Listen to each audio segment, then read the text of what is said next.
दोस्तों, एक बार की बात है। मेनिका नाम की एक लड़की थी। एक बार मेनिका 2 दिन की बिज़नेस ट्रैवल के लिए रवाना होने जा रही होती है। तभी वह अपनी सारी पैकिंग करती है और फिर अपने हस्बैंड केविन को गले लगने के बाद अलविदा कहती है और घर से चली जाती है। केविन उसे बहुत ज़्यादा याद करने लगता है और फिर उसका सोशल मीडिया अकाउंट खोल करके उसकी तस्वीरों को देखने लगता है। उसके बाद उसकी पत्नी 2 दिनों में लौट कर वापस आती है, लेकिन उसे कुछ अजीब सा लग रहा था। उसे ऐसा लगा जैसे वो उसकी पत्नी नहीं है। दोस्तों, मेनिका को देख के क्या आप ये आइडिया लगा सकते हैं कि क्या ये वही मेनिका है? अपना जवाब कमेंट बॉक्स में जल्दी से कमेंट करके बताइए दोस्तों।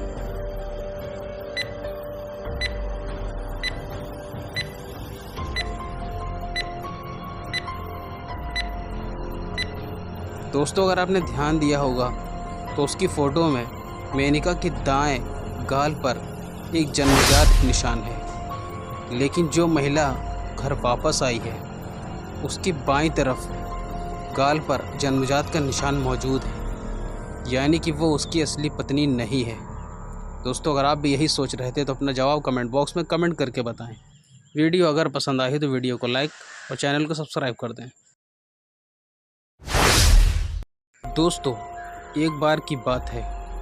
एक जाने माने शहर में एक बहुत ही फेमस होटल था।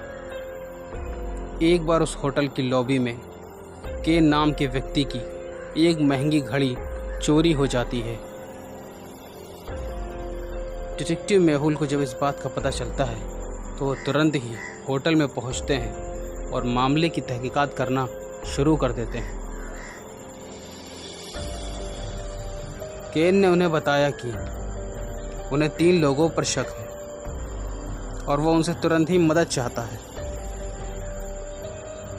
डिटेक्टिव मेहुल ने पहले संदिग्ध व्यक्ति यानी कि एक लड़की से जब पूछा जिसका नाम जेनिस था, तो उसने बताया कि सर, मैं सुबह से ही सो रही थी और दरवाजे की दस्तक ने ही मुझे जगाया है। इसके अलावा मुझे और कुछ भी नहीं पता है।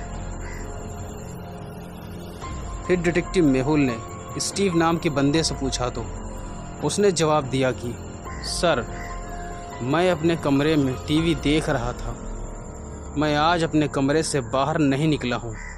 इसके अलावा मुझे कुछ भी नहीं पता है। फिर डिटेक्टिव मेहुल ने जैक नाम के लड़के से पूछा तो उसने जवाब दिया कि सर, मैं आज स्विमिंग पूल में नहाने के लिए गया हुआ था। इसके अलावा मैं कुछ भी नहीं जानता। दोस्तों, इन तीनों लोगों के बयान सुनने के बाद क्या आप ये आइडिया लगा सकते हैं कि इन तीनों में झूठ कौन बोल रहा है और घड़ी किसने चुराई है? जेनिस ने, स्टीव ने या फिर जैक ने? अपना जवाब जल्दी से कमेंट बॉक्स में कमेंट करके बताइए दोस्तों।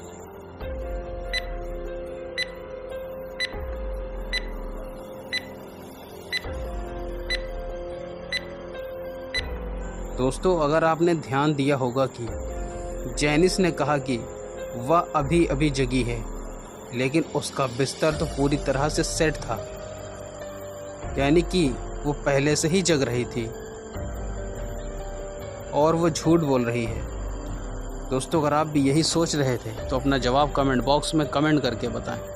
वीडियो अगर पसंद आई हो तो वीडियो को लाइक और चैनल को सब्सक्राइब कर दें। दोस्तों, एक बार की बात है। एक शहर में एक बहुत ही फेमस हॉस्पिटल था। उस हॉस्पिटल में एक डॉक्टर के क्लिनिक में रिसेप्शनिस्ट पे एक लड़की काम करती थी, जो अचानक से बीमार पड़ जाती है और छुट्टी पर चली जाती है। उस लड़की के छुट्टी पर जाने की वजह से बहुत से लोग क्लिनिक में परेशानी में आ जाते हैं और देखते ही देखते क्लिनिक के अंदर भीड़ लगने लगती है। फिर अचानक से डॉक्टर आकर के ये घोषणा करते हैं कि किसी ने उनकी महंगी घड़ी चुरा ली है। चोर का पता लगाने के लिए डिटेक्टिव मेहुल उस क्लिनिक में पहुंचते हैं। फिर डॉक्टर उन्हें बताते हैं कि सर, मैं आज बहुत ज़्यादा व्यस्त था, मुझे याद नहीं कि मैंने अपनी घड़ी कहाँ रखी थी और ये चोरी हो चुकी है। डिटेक्टिव मेहुल को 3 लोगों पर शक होता है और वह उनसे तुरंत ही पूछताछ करना शुरू कर देते हैं। जब डिटेक्टिव मेहुल ने पहले संदिग्ध व्यक्ति से पूछताछ की तो उसने बताया कि सर, मैं अभी क्लिनिक में पहुंचा हूं, मैंने कुछ भी नहीं चुराया है, इसके अलावा मैं कुछ नहीं जानता। फिर डिटेक्टिव मेहुल ने दूसरे संदिग्ध, जो कि एक लड़की थी, उससे पूछा तो उसने जवाब दिया कि सर, मेरी नियुक्ति अगले ही थी, मैं अपनी बारी का इंतज़ार कर रही थी, इसके अलावा मुझे कुछ नहीं पता।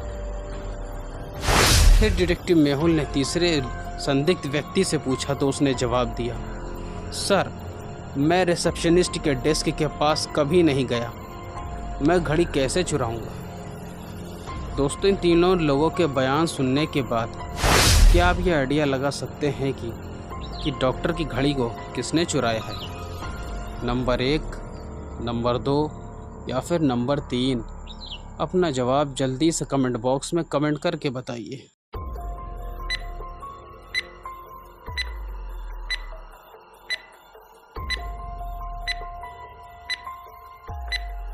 दोस्तों, अगर आपने ध्यान दिया होगा कि तीसरे व्यक्ति ने कहा कि वह रिसेप्शनिस्ट के मेज़ पर कभी नहीं गया, उसे कैसे पता चला कि डॉक्टर ने अपनी घड़ी रिसेप्शन पे ही रखी थी, यानी कि वो झूठ बोल रहा था।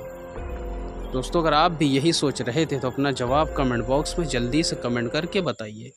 वीडियो अगर पसंद आई तो वीडियो को लाइक और चैनल को सब्सक्राइब कर दें। दोस्तों, एक बार की बात है, स्टेफनी नाम की एक लड़की थी। एक बार एक कुरियर वाले लड़के ने स्टेफनी को एक गुलदस्ता लाकर दिया। फूल बहुत ज़्यादा खूबसूरत और सुंदर लग रहे थे। अचानक से जब स्टेफनी ने फूलों को सूंघा तो स्टेफनी उन फूलों को सूंघते ही फर्श पर गिर गई और तुरंत ही उसकी मौत हो गई। जब डिटेक्टिव मेहुल को इसके बारे में पता चला तो डिटेक्टिव मेहुल हत्या की जांच करने के लिए तुरंत ही स्टेफनी के घर पहुंच जाते हैं। मेहुल को 3 लोगों पर शक था। उन्होंने उन तीनों लोगों से तुरंत ही घरों में जाकर पूछताछ करना शुरू कर दी। जब डिटेक्टिव मेहुल ने उसके भाई से पूछा तो उसने जवाब दिया कि मैं ट्रेनिंग के लिए गया हुआ था, मुझे फूलों के गुलदस्ते के बारे में कुछ भी पता नहीं है।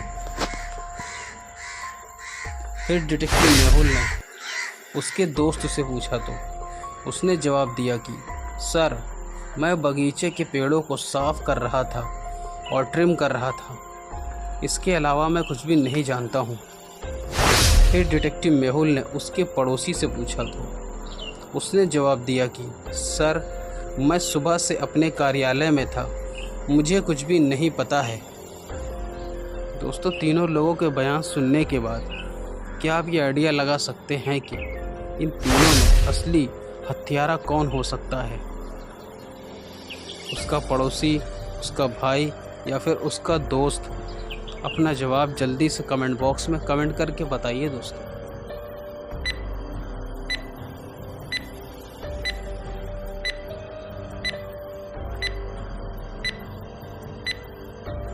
दोस्तों, अगर आपने ध्यान दिया होगा कि जो फूल स्टेफनी को कोरियर वाले ने लाकर दिए थे, वही फूल पड़ोसी के घर में फ्लावर पॉट में रखे हुए हैं, यानी कि उसके पड़ोसी ने ही उसे जान से मारने के लिए फूल कोरियर करके भेजे थे और उसमें जहरीली दवाई मिला दी थी, जिसकी वजह से स्टेफनी की मौत हो गई। दोस्तों, अगर आप भी यही सोच रहे थे तो अपना जवाब कमेंट बॉक्स में कमेंट करके बताइए। वीडियो अगर पसंद आई हो तो वीडियो को लाइक और हमारे चैनल को सब्सक्राइब कर दें। फिर मिलेंगे नए इंटरेस्टिंग वीडियो के साथ। जब तक के लिए गुड बाय।